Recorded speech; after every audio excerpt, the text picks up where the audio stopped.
All right, y'all. This is the cameraman. I gotta add this. I gotta add this to the video. I got to because I just got home and I tried the gumbo. I had a big old bowl.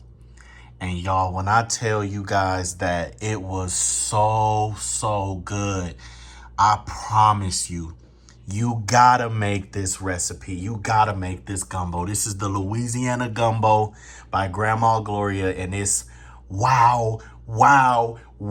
Like, it was so amazing. It was so amazing that I'm adding this video to the beginning of the video telling y'all to make sure you make this gumbo. Make sure.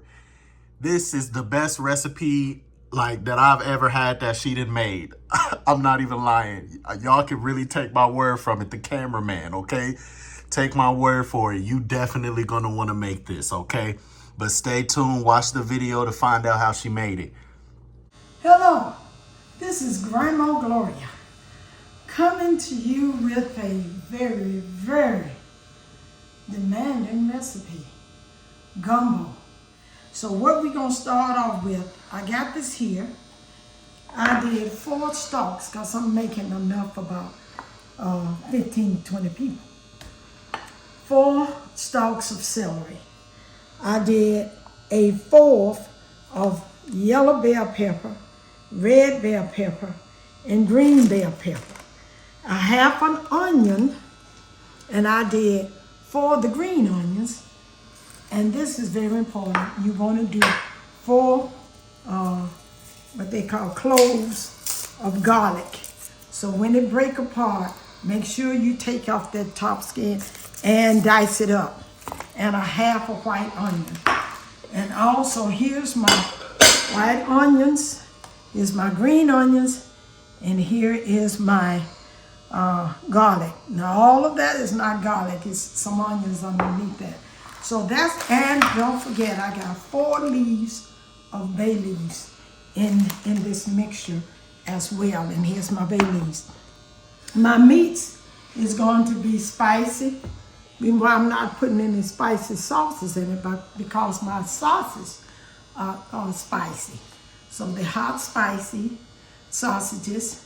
This is, I got a rotisserie chicken. 1 1/2 of rotisserie chicken going into this. And I got my shrimp on ice because you have to be careful with shrimp. It came with the little tails on it, so I took the tails off.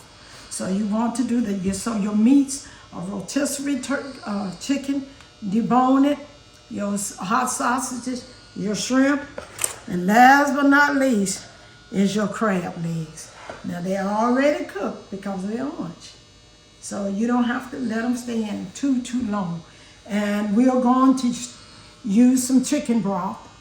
But since I deboned my chicken, I literally took those bones that I had, I put them in some water, let them boil, because I'm gonna need more than that if I'm gonna make a pot.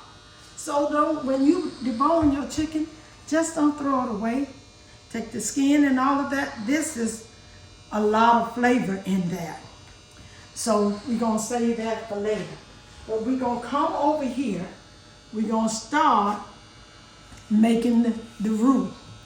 That's the most important thing about making gumbo.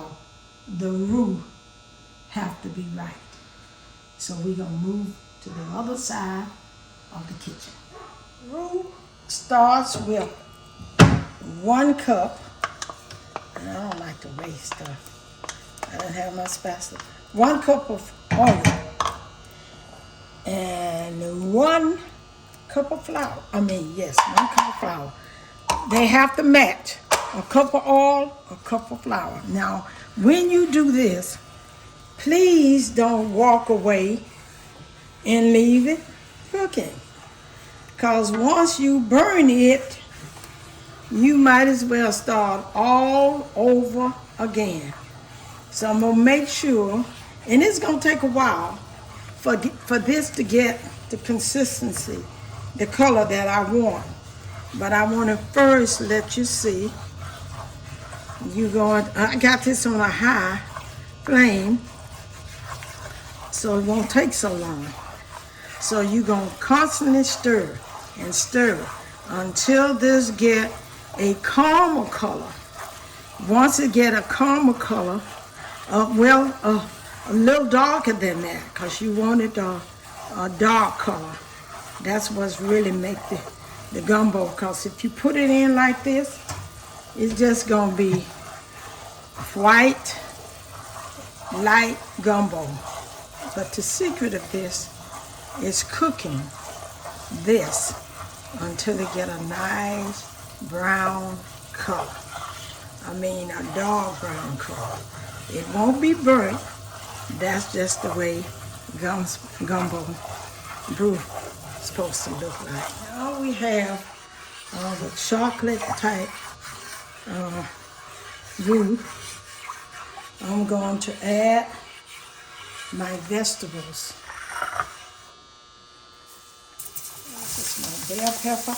And you can use just 2 colors, 1 color, but I like for my recipes to be in full bloom, all the different colors. And you can saute that.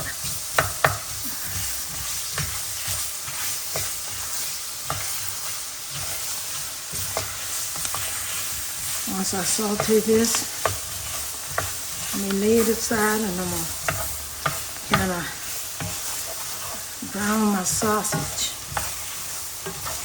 So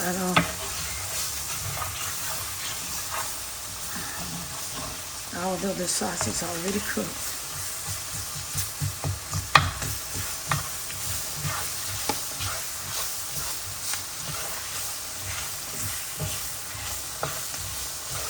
I don't want them in there raw like this, because the chicken is already cooked. The crab is already cooked. The sausage will be already cooked. And so these vegetables will not, they'll be crunchy. And we want to cook them more than what you see here. I like colorful dishes. And I want to go get some spices. Okay, I'm gonna put my seasoning salt in here. And I'm gonna put just a little bit of this. Not a whole lot, I don't think it's really spicy, but I just want a little bit. It's not shaking that well, so. Okay, just a little bit of that. And if you had to estimate, I would say that was about a half a teaspoon. But when I get ready to have all my flavors together, if it's not tasting like I want to, then I'll add more spices. Now we're going to add the chicken stock. Now this came from when I deboned the chicken. I took those bones, which had a lot of flavor, and I put them in water, put them on the stove, and I boil those bones to get the liquid and the juice from it, because that have more flavor than what you bought in the store. Now I'm going to add this can, because with the cup of flour, if I stop with the liquid right there, it will be very thick. I may just have to just add ordinary water, and that's not going to take from the taste of it. Now I'm going to add this box of chicken stock. And like I said, if I have to add more water, like this way. Now I'm going to add, I need a little water in here. Kind of cook my sauces ahead of time. And so when you fry hot sausages, what happens, those flavors go into that oil. So we don't want to lose any of that.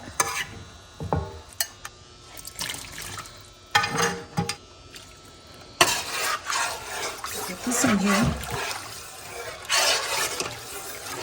And I will have to have more water, but we're going to add the chicken. This was a rotisserie chicken and a half. Don't want to forget my bay leaves. Bay leaves really add flavor and have a unique taste. This is going to be so good. But this is too much for that liquid. So we're going to add more liquid. The chicken stock broth is already rich.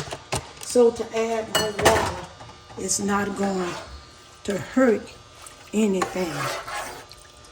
Now, I'm going to add some more water, a little more water, and then I'm going to put my crab legs in. I'm going to put about 2 more cups of water because we still got to put in the crabs. About 20 to 30 minutes. All right, as you can see, this is the gumbo. Now, when I put rice on there, that would be fine. I think I want it a little thicker, but I'm gonna leave it just like that. Because as it cools, it will thicken down. I'll go by taste, I'm sorry. If it don't taste right, I have to add some things. I added more seasoned salt. I added black pepper that I didn't have before. I added about a half a teaspoon of rosemary, about a half a teaspoon of thyme, and I used just a little bit of cayenne pepper, maybe about a 1/4 of a teaspoon. It wasn't a lot at all. So the last thing you want to add is the shrimp. Now they just gonna simmer in here because as you see, they are pink. They already done. Most people, they just put a little lemon juice on it and eat them like that. So I'm gonna let this simmer for about maybe 5-10 minutes and it will be ready. Already got my rice. Simmer for 10 minutes. I'm gonna time that. And this is the Louisiana, GrandmaGloria's Louisiana Gumbo. And it's so easy to make. So easy. Here is the finished product of your gumbo. Now as this get cooled down, the brew will get thicker. But this is totally delicious. And those sausages, they are spicy. So if you really want something hot in there, please don't add in no spice. The sausages are spicy. So I'm gonna go over here and I'm gonna give myself a little taste. But don't that look good? It looks great. It looks amazing. Let it cool down. Okay.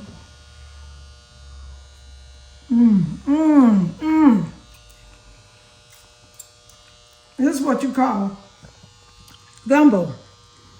And if you want to make that perfect rice, just in case you can't get it right, let me tell you. First, you get 2 cups of rice, 4 cups of water. Put it on the stove, let it boil a little bit.